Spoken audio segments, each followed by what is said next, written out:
All right, guys, we're going to jump in. People are still joining, but we're going to go ahead and get started to be respectful of everyone's time. We'd like to welcome our viewers and guests to today's webinar on business email compromise. I'm Chuck Brown, CEO of Infinity. Thank you for taking the time out of your day to join us. First of all, housekeeping. Everyone's muted, but there's a Q&A box. Please use it, and we'll pull from there at the end. In the event we don't get your question answered live, we'll contact you directly afterwards, so nothing will be missed, and we'll respect everyone's time. There'll be a few polls throughout. Your answers are anonymous. Feel free to respond honestly. Contact information will be provided at the end of our session. Link to the recording will be sent afterwards to everyone. So with that being said, let's just dive in and get started. Today's topic, business email compromise and how to protect your business. Our guests are Jeff Auerbach and Ethan Tankeretti with Huntress. Guys, why don't we start off by you telling us a little bit about yourselves? What do you do? What should we know about you? What's fun? What's fun?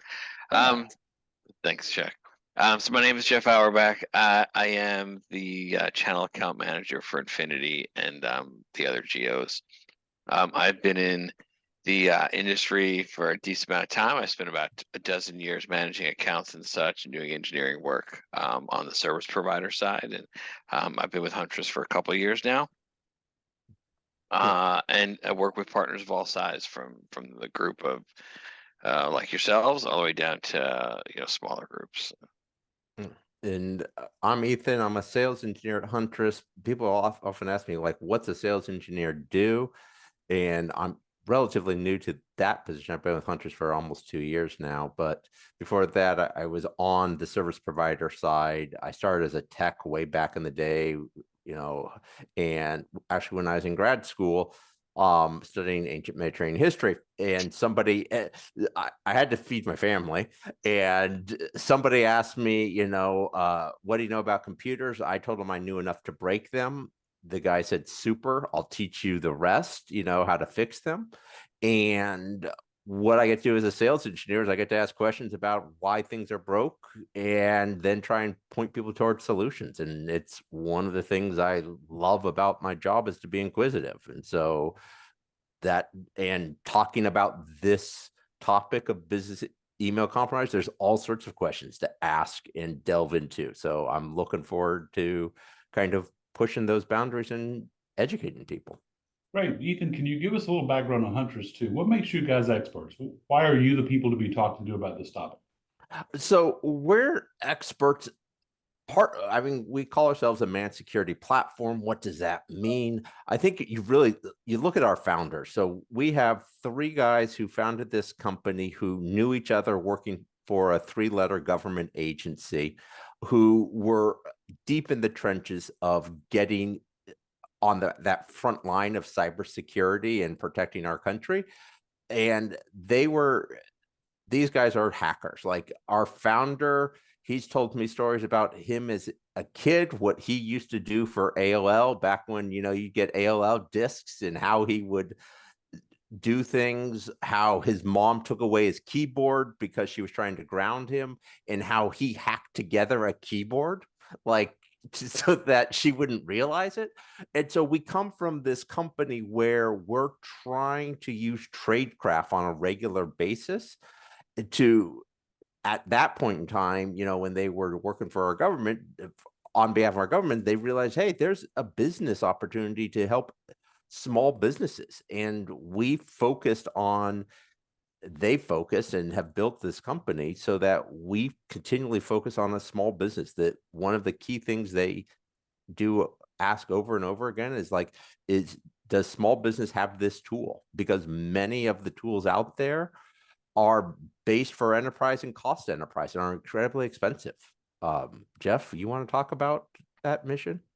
Yeah, I mean, the question being is why is Huntress experts? Why do we consider ourselves that?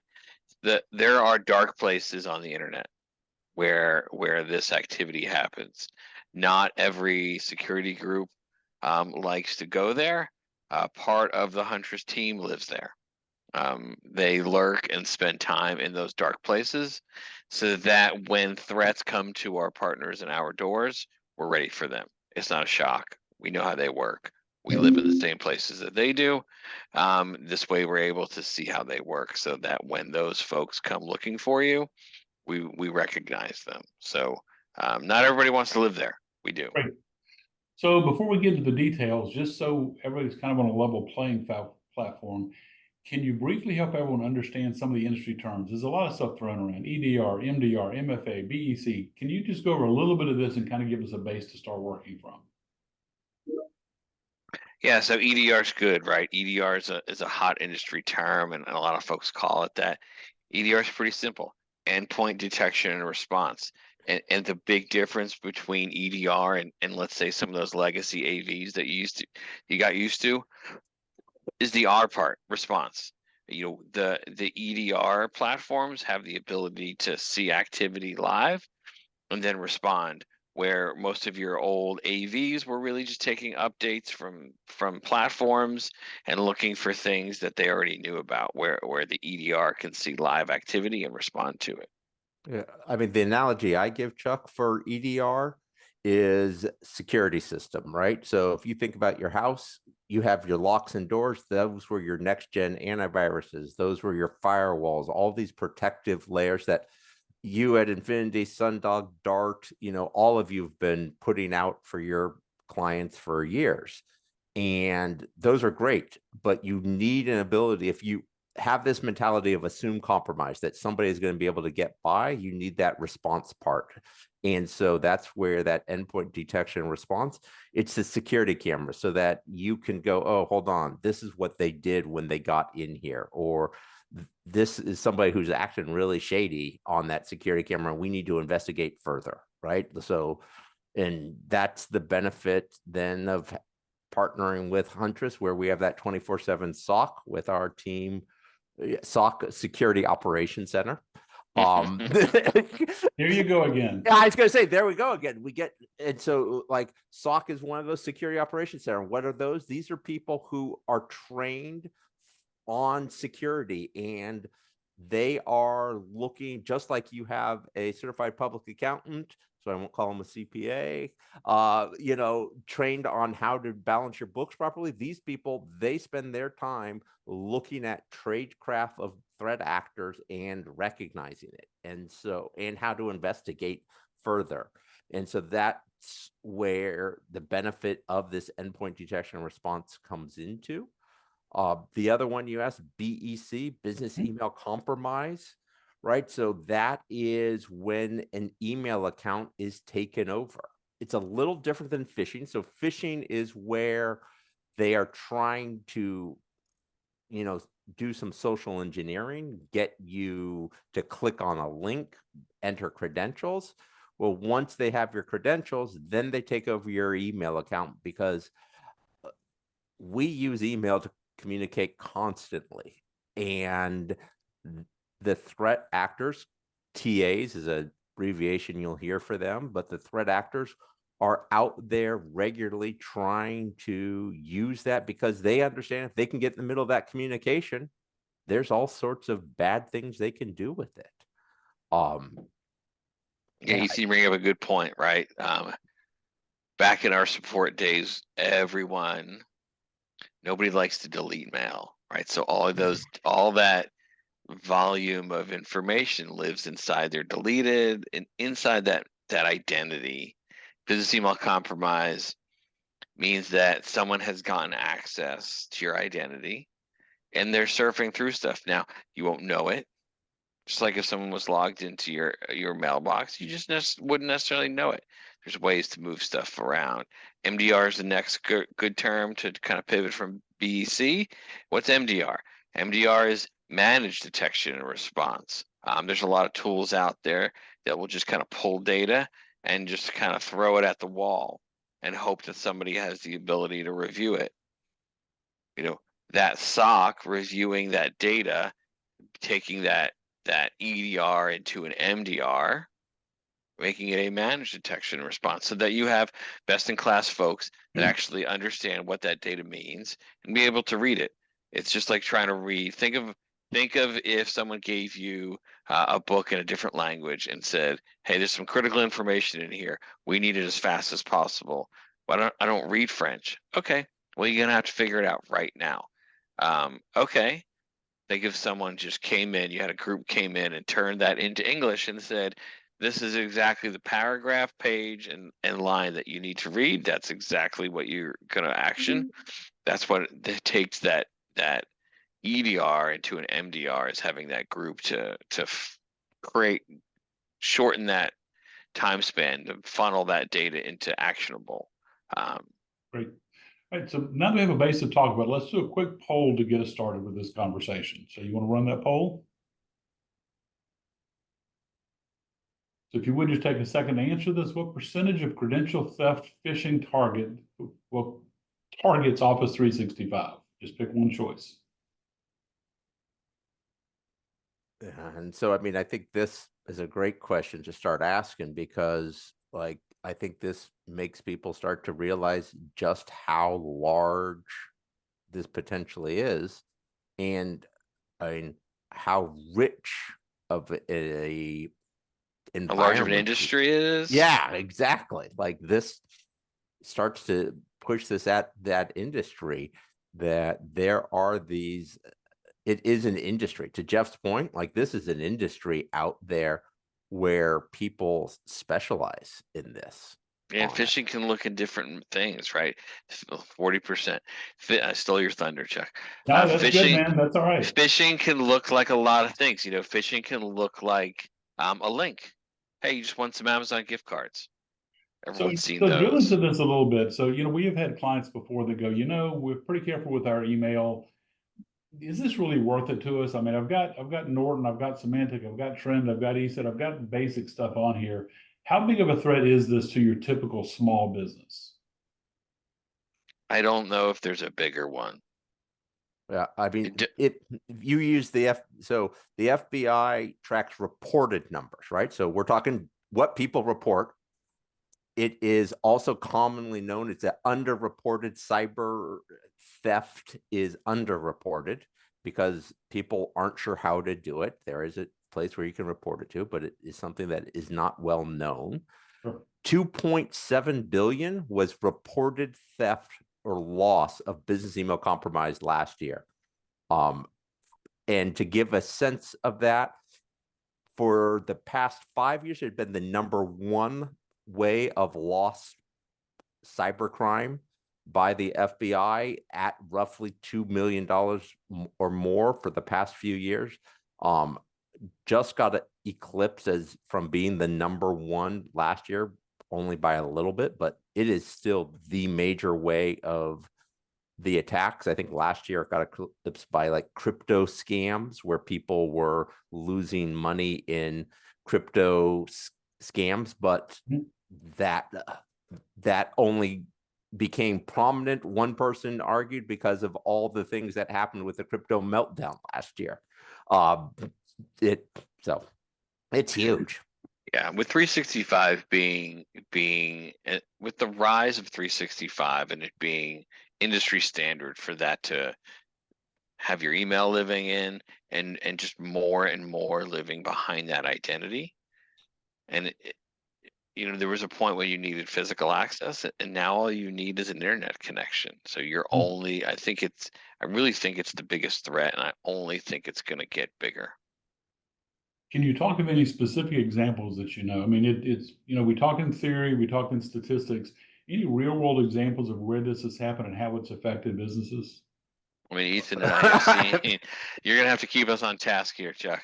But Ethan and I have seen anything from somebody's direct deposit getting redirected and their wives saying, "Are you going to work still?"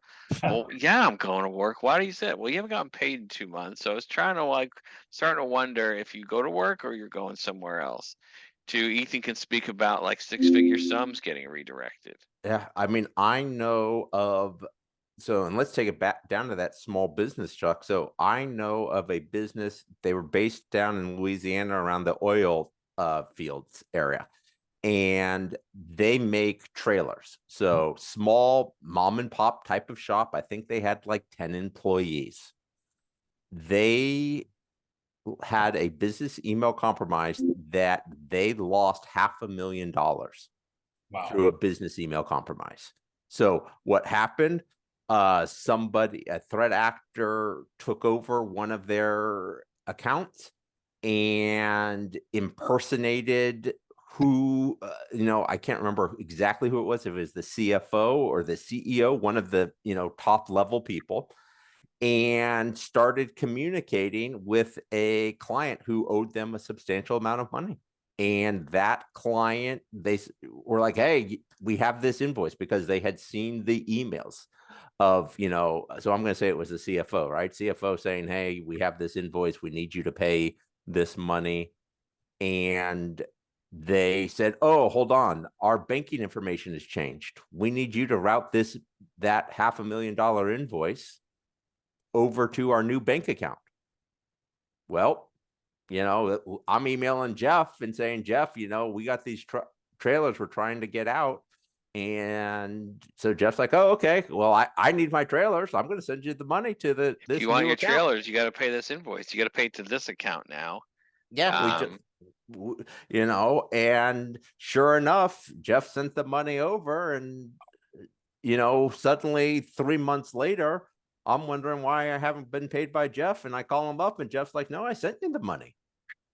What do you mean you sent me So the is money? the big risk here somebody just getting in and reading your personal emails? It sounds like, and again, something we hear, especially with smaller businesses, is, it sounds like this takes a lot of really sophisticated technology and highly educated people to pull these things off. They're not going to spend the time and resources it would take to attack my tiny company. Is that a misnomer? Is that a mistake? That's a huge mistake. Yeah, they're gonna get in, right? They're gonna do some discovery. They have no idea what's behind that door. It's like just a Pandora's box, right? You open it up, let's see what's here. They may see that you previously had a conversation about funds. They might see that there's HR, right? They're gonna scrape that mailbox for contacts. They're gonna scrape that mailbox for conversations, and then they're gonna try and either create a new conversation or redirect the conversation. Who's had an email conversation with somebody and all of a sudden the other person just stops responding? Hmm. They go dark. And you're like, why isn't this person talking to me anymore? Well, they might be, but they're talking to somebody else that's pretending to be you. So how long does this process take typically? Between the time somebody gets a break in your email to the time that you realize you've been hacked and you've lost something, how long is the process? Short enough that it's already done, right? Like once they're in, they have, right? They're built, right? It's an industry, right? We mentioned it's an industry in the beginning of the call. Mhm. They get in. By the time they're in, their scripts are ready to go, so that as soon as the script sees access has been attained, it exports the mailbox, it exports the contacts, and now they have them. If you don't see that your identity was just accessed from, pick a country. Pick one of these countries that you read about in the news that don't have the same restrictions that the U.S. does. And they're out, right? They're logged out, right? So maybe they've been in for a few minutes, and then they have as much as they need. And and then they recreate conversations. Go ahead, Ethan. Yeah, well, and it is a longer scam, for lack of a better thing. So they're going to get in, they're going to try and monetize, but they're going to be patient as well. So they are going to try and stay in there and hide. They'll do things like install persistence. And when we talk about persistence, what that means is it's a way for them to get back in. They might put in an application that gives them access to the mailbox so that if you change your password, this application, they're still in. Are still in. There are, and how technically sophisticated, you'd actually be surprised at the lack of technical sophistication you need nowadays, because of on these dark, you hear about the dark web and these underground forums that are out there. They have shopping services equivalent to an Amazon website that literally you can go, and if you don't know how to do this, right? Buy this package that'll help you with compromised mail accounts. We guarantee a 20% return. that you will get if X amount back, and if not, we'll refund your money. Yes, and The business email compromise, the initial access is probably like tier 1. You can answer the phones, you can do that. Oh, and you're also going to run these scripts to try and gain access to 365 accounts. yeah, and they are literally syndicates where they're in Nigeria. West Africa is one of the countries known for their business email compromise acumen, for lack of a better thing. I mean, those of us who are old enough, and Jeff and I are both definitely remember these, of the Nigerian prince emails back in the day, right? Oh, yeah. You have a long lost cousin who You died. still get those. Exactly. Well, what they have found is that group who was crafting those Nigerian prince emails have simply shifted, because people have like figured out, okay, I don't really have this long lost cousin. By now I would have known that, I have the internet would have helped me. Those people have shifted and realized they can do similar social engineering attacks with business email compromise. And so it's called, like, there's a group called the College Boys, because they all met in college over in Nigeria and now have a gang who, are doing this. And one of them might be really good at writing the email. One of them is going to do really well on the technical standpoint, so that they'll create the site that you click the phishing link that looks exactly like Microsoft, right? All right, guys. So let me ask. This sounds like a lost cause. I mean, you guys are very negative here. I just got to tell you, this does not sound very promising. So the $1 million question is, what can people do? I mean, how do we prevent this other than just going back to snail mail and using the post office for everything? Right. So there's some things you got to think about, right? So it's unavoidable that you're always at risk. It just is. However, you have to take precautions, right? You have to take precautions. First line of defense is be careful what you're actually doing inside your inbox, whether it be your work inbox or your personal inbox. The second thing, right, is to make sure you have some protections and you have some filters in place.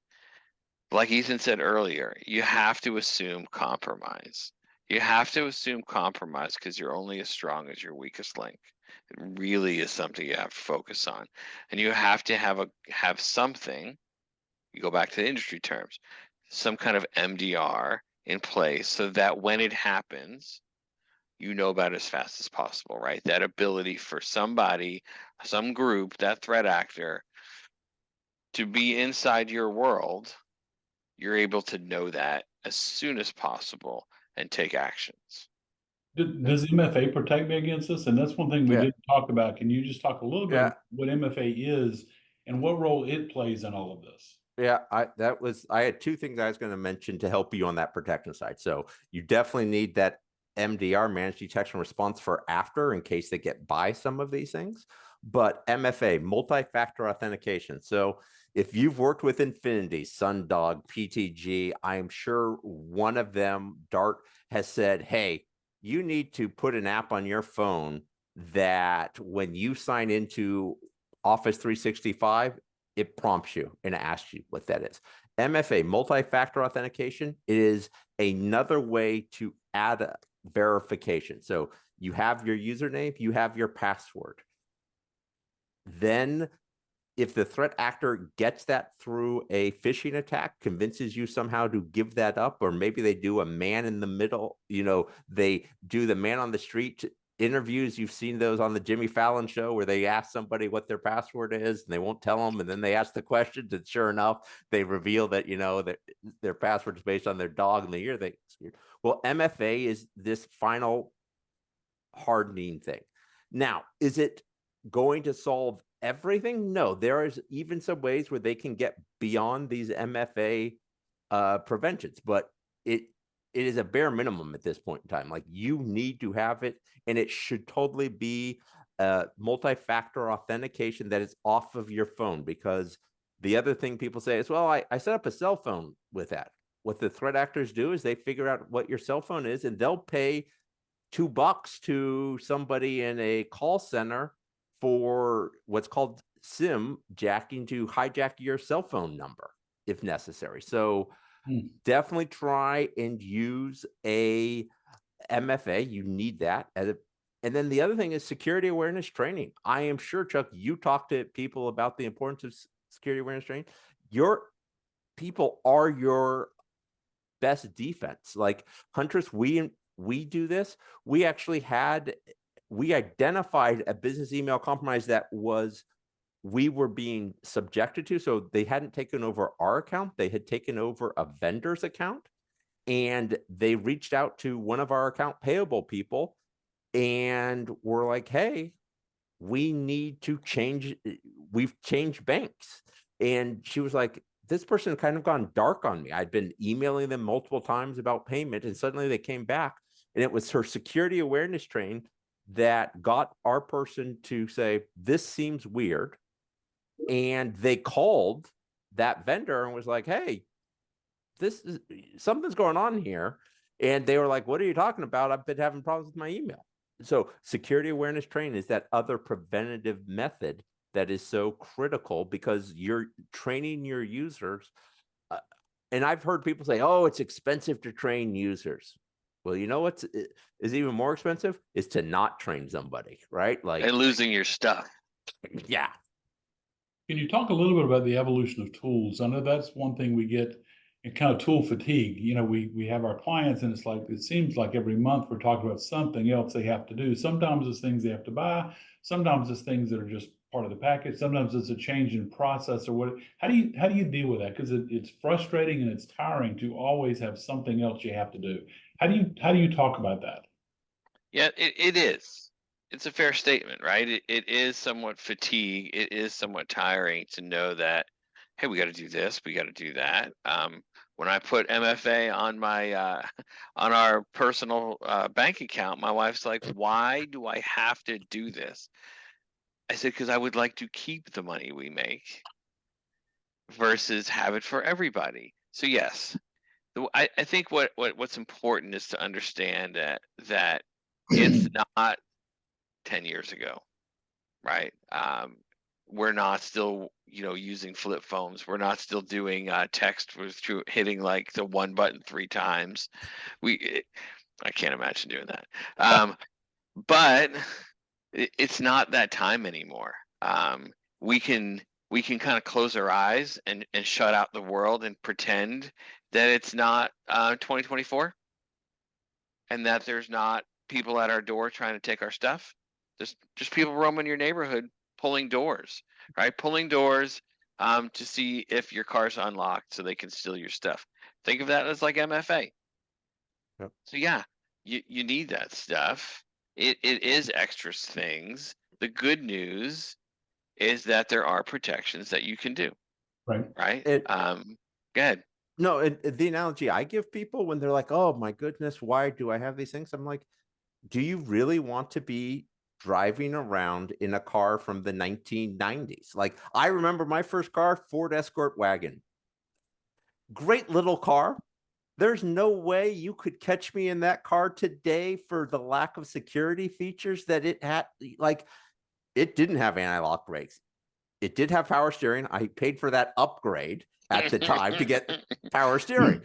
But like, there was no auto locks on that door. There was no remote start on that car. Didn't make sure you had seat belts, right? Who had a car, right? I know I'm old, but right, there was a point in time when people were like, "What are these things in my car that I need?" Oh, those are called seat belts. Yeah. Right? They They were made optional. cars without seat belts. They made email accounts in 365 without MFA, right? There is always an evolution.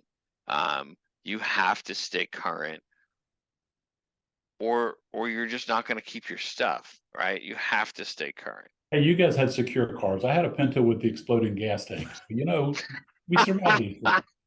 So a You couple should of have kept that. It would have been worth something now. another question. So one of the things that comes to mind is, can you talk a little bit about the content of emails? There was a time not that long ago when we kind of felt like email was sacrosanct. I mean, our employer didn't have a right to it.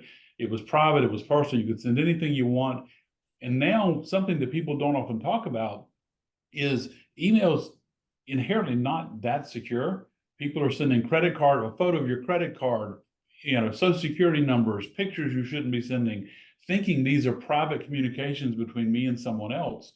not even thinking that raises the level of vulnerability. If somebody does get into that account, the content they're going to find there. Can you talk a little bit about that? Yeah, I mean, what we are willing to share in an email conversation, because there is an expectation that no one else is reading it. This is a private conversation between Ethan and I. It's not, right? Yeah, there are ways that you can snatch email in transit. Now, folks will say, well, I encrypt my email. Okay, so I can't get it in transit. I'll just get access to your identity and I'll read it once it's decrypted and you're reading it. There are always ways. Even if you don't share confidential information, how sure are you that the other people won't? Because you have that's the thing about email, is you have no control what happens as soon as you leave it. So I emailed Jeff. I have no idea if he's forwarded to you, Chuck, or, what has gone on. And the other part about email is it has become such an easy mode of communication that now, yes, we put all sorts of things into email that potentially are not the wisest thing. And even if we said, all right, I don't, I'm worried about a threat actor. Well, and you're like, that's not going to happen.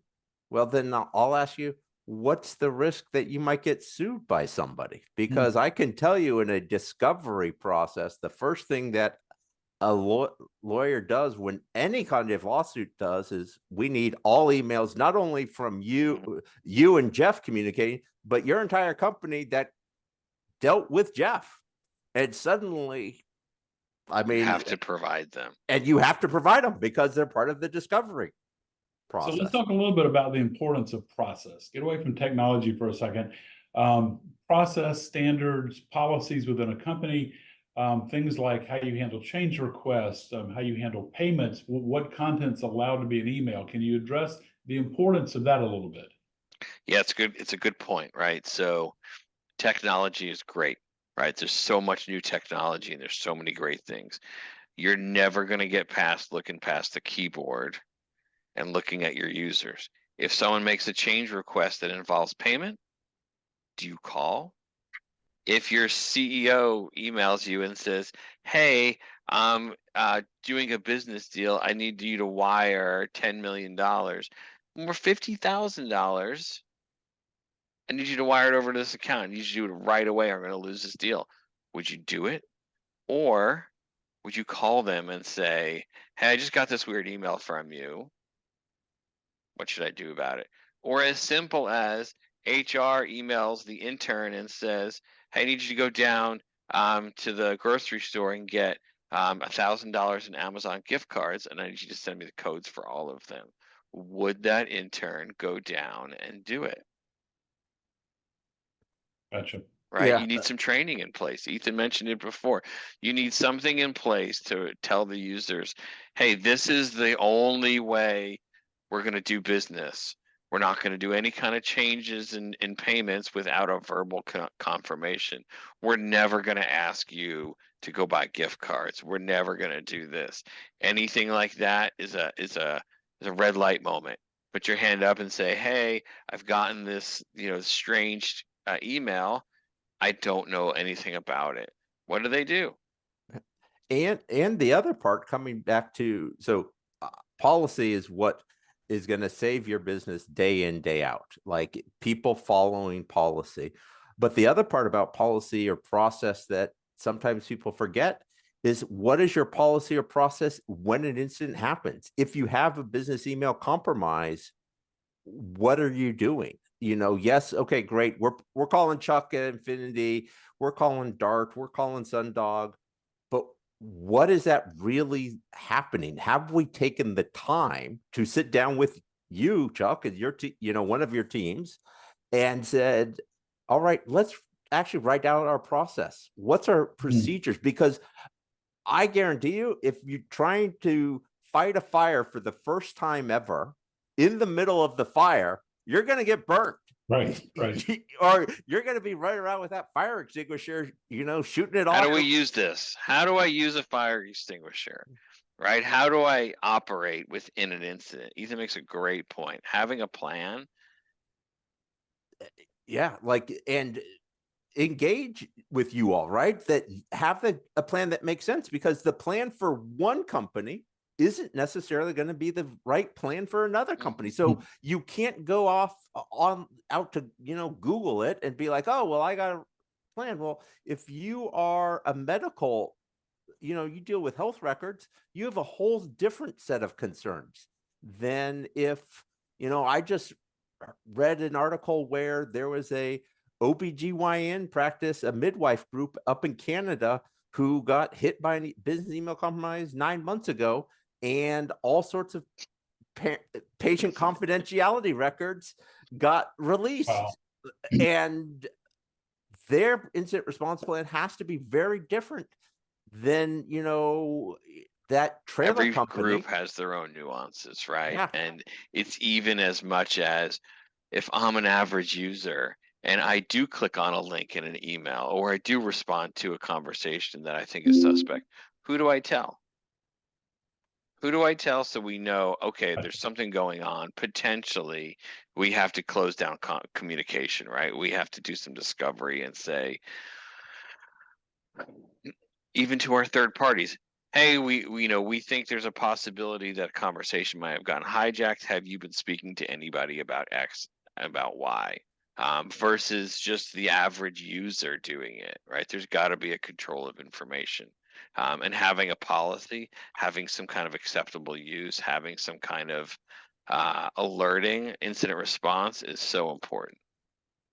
I laughed before because Ethan's OBGYN group was 9 months. I mean, that's just, you can't pick that. You can't make that kind of data. Yes, I You was can't make this stuff up. No. So just to let our viewers know, we have a couple of questions left. If you have any questions for these experts, please post them in the section now, so you can post comments. So two things. First, I'm a small business owner. I don't have an MSP I'm working with. What questions should I be asking someone to pick the right MSP? I mean, when you're looking for somebody to help you, what questions should they be able to answer well so that I know I'm with the right company about security? Yeah, understanding what they believe in, right? You might find it a challenge, but there are a lot of groups that will say, listen, this is your prescription for security. You have to take it. That's a good thing, right? A lot of groups will say, well, they're going to make me do all these things. I don't know if I want to do that. They're level setting that you need these things in order to do business with them. It's important, right? If you don't have a basic set, you're going to spend so much of your time fighting fires that the good partners, the ones you want to do business with, might not want to do business with you. So if you're a small business owner, making sure that the provider that you're going to work with takes security seriously versus some that just are haphazardly, yeah, you can do this stuff, but we'll take you anyway. So a required security stack that's well defined.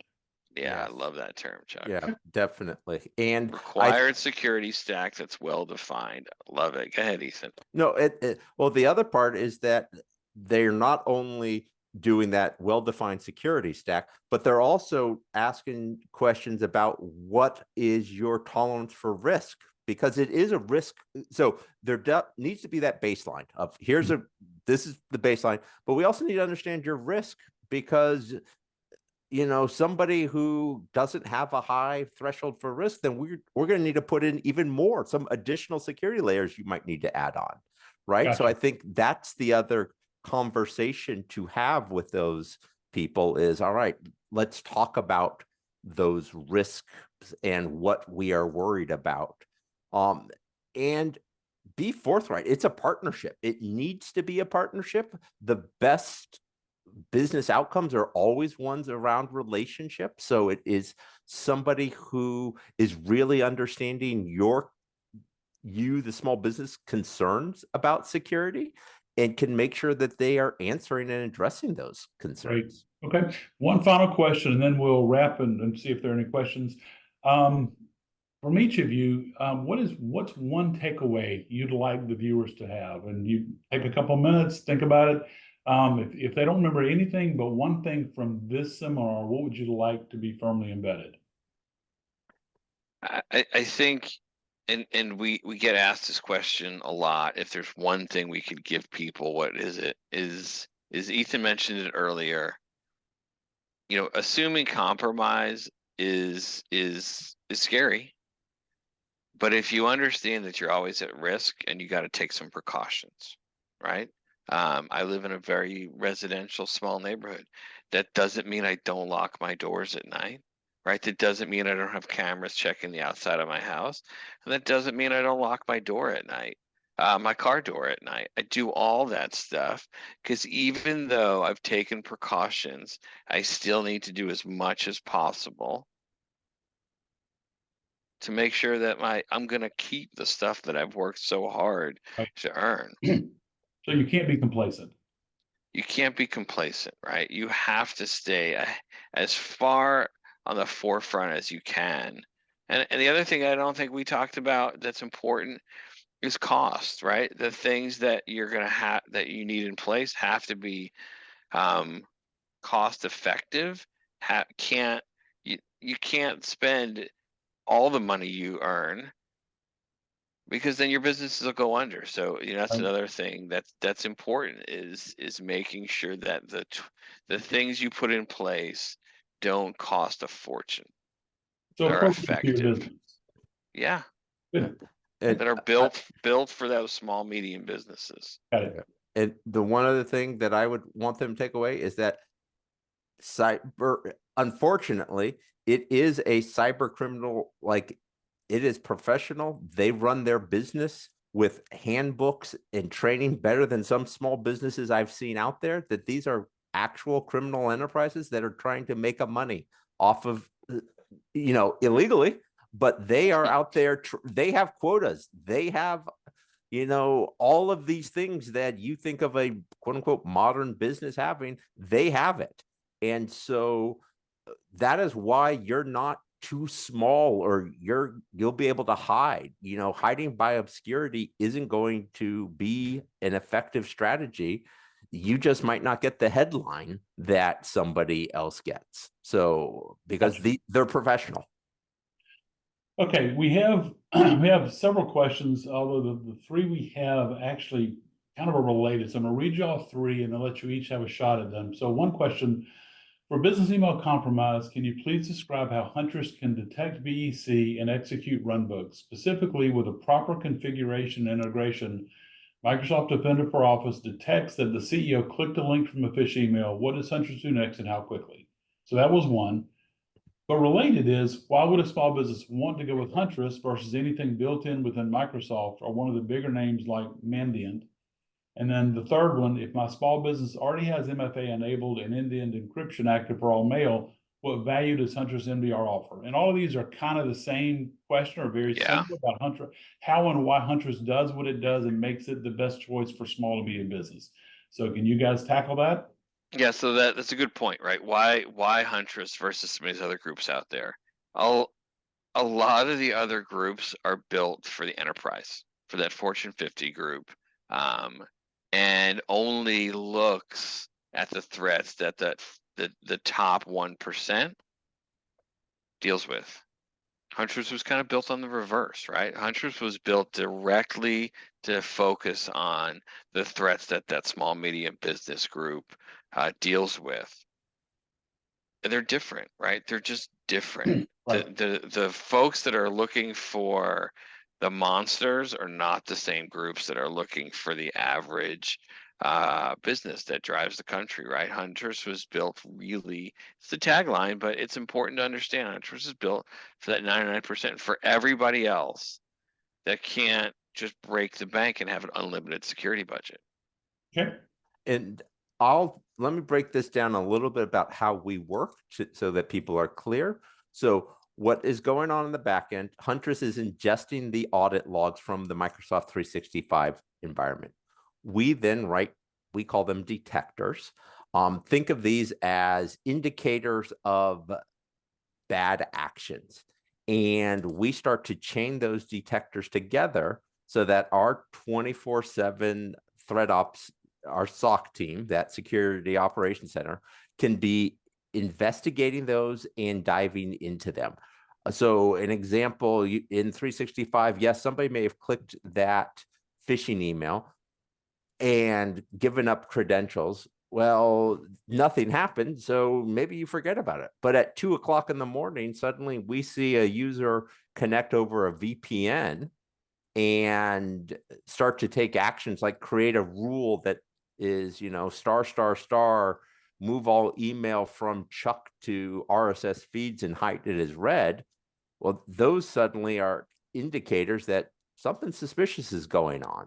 And because we have our monitoring with people that 24/7, doesn't matter time of day, they're able to see that. And then we can, what we call isolate identity, where we log them out, all devices out of 365, we disable that account, and then we're sending over an incident report to you, Chuck, and your teams to say, hey, here are the steps that we saw happen, and here are the steps you're going to need to clean this up with some run bucks. You need to, and we're going to be looking for things like that persistence that was installed, or did they do any other action? So those are, I think, I am going to definitely tell you, configure Microsoft properly, use those tools. You're paying for those licenses, but have those additional steps for after hours, if you will, is what I would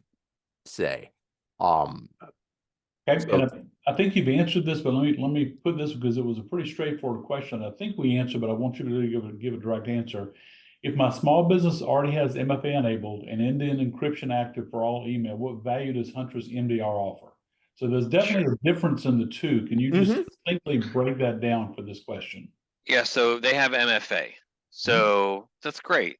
That's a baseline. That's a minimum requirement nowadays, is to have MFA enabled so that someone just getting a username and passwords can't get in. However, MFA is not enough. So when you get asked to reauthenticate, hey, your storage is low. Hey, your mailbox credentials are about to expire. Please reauthenticate. Okay, I get these all the time. And I put my stuff in and nothing happens. Like Ethan said, nothing changes. I continue working. My Outlook's still working. Why am I going to do anything? 3 months down the 2 weeks, pick the timeline, things all of a sudden change. And go back to some of the stories. Your conversations are not being responded to. Why? Or someone says, hey, why are you sending me these weird emails? I don't know. I didn't send an email. Well, I clicked on that link 2 weeks ago. The groups are patient, right? They're going to take their time. So MFA baseline, you're always going to have, you're not going to put a front door without a deadbolt. Yeah. The deadbolt's not going to stop everybody, though. This deadbolt's not going to stop someone from just kicking the door in. Now, end-to-end encryption is a good point, right? So in transit, that message can't be stolen. It's good. Again, it's a baseline. When the message hits your inbox and it's easily read, if I have access to your identity, I'm going to read it in the same manner that you are. We're reading the same messages. Now, So step in and tell us where Huntress would have changed the outcome of that particular scenario. Well, sure. So Huntress, right? Huntress is enabled. The Huntress MDR 365 is enabled. You click on and you reauthenticate to your mailbox. Okay. So tonight, when my task, I'm the threat acting team, right? I'm the group, the hacker group. I get on my desk. Okay, we have credentials for this identity. Go ahead and scrape and start looking. I access it. I either access it from a threat actor country. Huntress sees that. Okay, well, we have conditional access policies, so that's blocked. Okay, I'm the team on the other side. Okay, I need to initiate my consumer level VPN, jump into my server in Delaware, and access the identity from the US because it'll subvert some of those conditional access policies, and now I'm in the identity. I can see everything that I need. I pick a conversation. I spoof that email to another group and say, hey, I know we've been talking about this. I'm ready to move forward. Please forward payment to this. We're willing to give you 75% off if you forward this tomorrow morning. I'm on it. I'm going to forward. I want 75% off. Right. Yeah, and I think the other thing, just a quick note, is that MFA, as Jeff says, really important, but it can be bypassed. If you look at some of the stuff our security research team, John Hammond, he's this young kid, does all sorts of videos on. There's a package called Evil Genix that he can show how he can bypass that MFA or steal that MFA token. So and that stuff's for sale. It's not like private. Nobody developed it and is keeping it to themselves. You can Google and go to the dark places on the internet and buy that stuff for a small cost. It's a package. They'll even give you a handbook on how to use it. Awesome, guys. All right, 30 seconds wrap up from each of you, and then we'll close our session. Be diligent, right? You need things in place for when bad stuff happens. But you have to be diligent. You have to have a heightened awareness around what you're doing on the internet and what you're doing in your mailboxes. Be diligent. And I think what I will say is that people will triumph over technology day in, day out. That's why we have that security operations center that's 24/7. Why, yes, technology, AI, machine learning are important, but you need to blend that with people so that you get real decisions instead of false positives, and people can make intelligent decisions and make those edge cases, right? Of understanding the gray, right? And that's where people do a fantastic job. And so, I think that's the other part, is you need people behind this who are, unfortunately, you need them 24 hours a day. You can't just have it, Right. Monday through Friday, 9 to 5. They don't work business hours. The threat actors aren't working business hours. Great, guys. Well, thank you so much for joining us today. Hopefully everybody's got some takeaways from this, that if they don't scare them into not sleeping tonight, it'll scare them into doing something proactive. Any questions that didn't get answered in the webinar, we'll be following up with you. And thank the viewers and you guys for your time. Hope you have a great day. Thanks for having us. Yep. Bye.